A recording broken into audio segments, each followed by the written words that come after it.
माँ का इतना कहना था कि सुरीली को ऐसे लगा जैसे अब उसकी माँ उसकी नहीं रही, वह अपनी बहू की हो गई है। माँ को अपनी बेटी से ज़्यादा फिक्र अपनी बहू की है, लेकिन सुरीली ने तुरंत कोई प्रक्रिया व्यक्त नहीं की, बल्कि एक ही शहर में ससुराल और मायके होने की वजह से रात के खाने से पहले ही वह बहाने बनाकर ससुराल लौट आई। तब से फिर कभी सुरीली ने मायके की तरफ मुड़कर नहीं देखा। समय, दिन और महीने जैसे जैसे बीतते जा रहे थे, सुरीली का दुख और गुस्सा दोनों ही बराबर मात्रा में बढ़ता जा रहा था। 6 महीने पहले जब वह अपने मायके गई थी और वहां उसने जो देखा वह महसूस किया, उसके उपरांत दोबारा फिर कभी सुरीली का मन अपने मायके जाने का नहीं हुआ। इस बात को पूरे 6 महीने बीत चुके हैं, लेकिन आज भी सुरीली अपनी माँ से खफा है। माँ, बाबूजी, भाई और यहाँ तक कि उसके भाई बहन पत्नी कनक ने भी कई बार सुरीली से घर न आने का कारण जानना चाहा, लेकिन उसने कभी भी किसी से अपने दिल की बात नहीं कही, बस अंदर ही अंदर परेशान होती रही। सुरीली ने तो कभी सपने में भी नहीं सोचा था कि बहू के आते ही माँ का व्यवहार में इतना बदलाव आ जाएगा। उसे अपने ही घर में अपनी ही माँ पराई लगने लगेगी, माना कि उसका भाई सारांश माँ बाबूजी का अकेला बेटा है और अब माँ बाबूजी को सारांश और उसकी पत्नी के साथ ही रहना है। लेकिन वह अभी तो उसकी एक ही बेटी है। भाई सारांश की शादी से पहले तक सुरीली को ऐसा कभी नहीं लगा कि माँ या बाबूजी उससे कम स्नेह रखते हैं। बावजूद इसके कि सारांश सुरीली से छोटा था, परंतु कनक के आने के पश्चात जब सुरीली अपने मायके पहुंची तो उसने घर और अपनी माँ के व्यवहार में कई परिवर्तन देखे। माँ का अपनी बहू कनक के प्रति अत्यधिक स्नेह व परवाह देख सुरीली को बिल्कुल भी अच्छा नहीं लगा। वह चिढ़ गई थी, भला बहू से कौन इतना स्नेह करता है। यह बात सुरीली के समझ से परे था। सुरीली को अपनी माँ की और भी कुछ बातें पसंद नहीं आई। पहले जब कभी घर पर कोई छोटे छोटे सामान भी खरीदा जाता था, माँ सुरीली से अवश्य सलाह मशवरा करती थी और फिर उसके कहे अनुसार ही घर पर कोई सामान आता। लेकिन अब की बार घर के सारे पर्दे सुरीली की जानकारी के बगैर ही बदल दिए गए थे। वह भी वे पर्दे जिन्हें सुरीली ने पसंद करके लगाए थे। अब इस बारे में सुरीली ने अपनी माँ से बात की तो माँ बड़ी सहजता से कहने लगी, अरे वो कनक के ब्राइट कलर के पर्दे पसंद है ना, इसलिए अपने सारे पर्दे बदल दिए। मैंने ही कहा उसने बदल दो, यदि तुम्हें पसंद नहीं है, आखिर अब यह तुम्हारा ही घर है। माँ का ऐसा कहना न जाने क्यों सुरीली को अंदर तक चुभ गया। उसे ऐसा लगा जैसे मायके से उसकी पकड़ ढीली पड़ती जा रही है।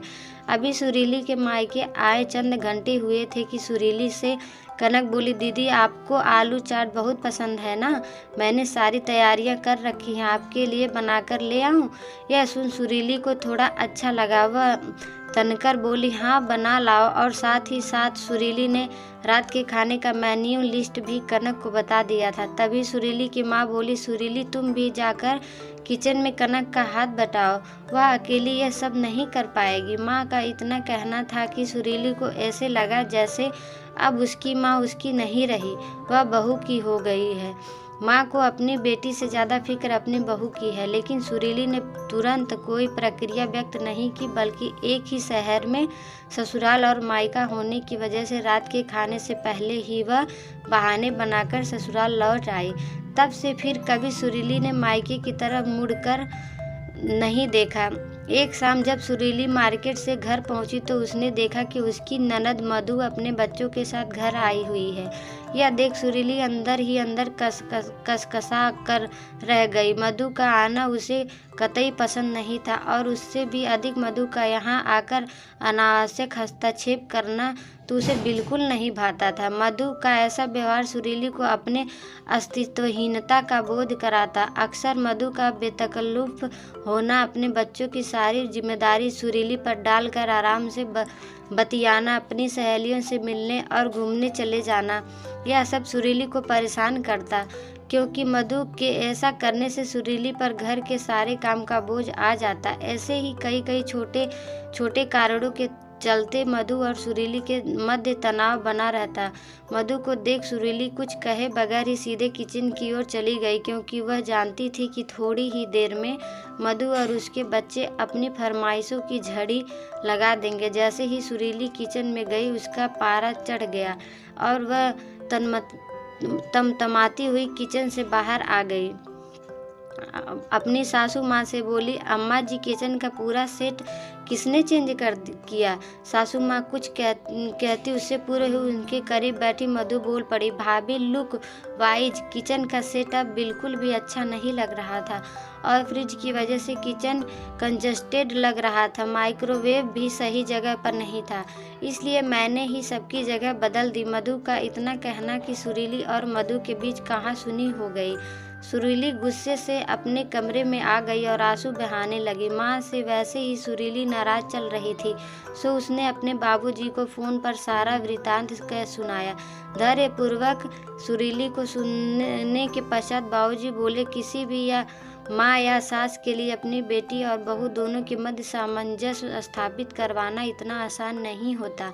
मायके में जितना अधिकार बेटी का होता है उतना ही बहू का भी होता है। तुम्हारी माँ तो हमेशा से चाहती थी कि कनक और तुम मिलजुल कर रहो, तुम्हारा आना कभी कनक को ना खटके और मायके में तुम्हारा सम्मान बना रहे। उसने तो ऐसा करने का प्रयास भी किया था, लेकिन नतीजा यह हुआ कि तुम नाराज होकर चली गई। क्या ये मैं नहीं जानता? बाबूजी से यह सब सुन सुरीली को अपनी सोच पर पछतावा हुआ। उसके मन में अपने माँ के प्रति जो गुस्सा और गलतफहमी थी वह अब दूर हो चुकी थी। सुरीली ये समझ गई कि माँ उससे कितना प्यार करती है। मायके में उसका मान बना रहे इसलिए माँ ऐसा बर्ताव कर रही थी। सुरीली को इस बात का भी एहसास हो गया कि ननद और भाभी का रिश्ता दो प्रतिद्वंदियों का नहीं बल्कि यह एक बहुत ही खूबसूरत व प्यारा होता है, जिसमें ईर्ष्या द्वेष के लिए कोई स्थान नहीं होना चाहिए, क्योंकि बेटी और बहू दोनों का ही घर में समान महत्व होता है। सुरीली के दिन और दिमाग में लगे जाले अब साफ हो गए थे। वह खुशी खुशी मायके जाने तैयार थी। साथ ही ननद मधु के संग भी वह अपने रिश्ते सुधारने का संकल्प ले अपने कमरे से बाहर आ गई।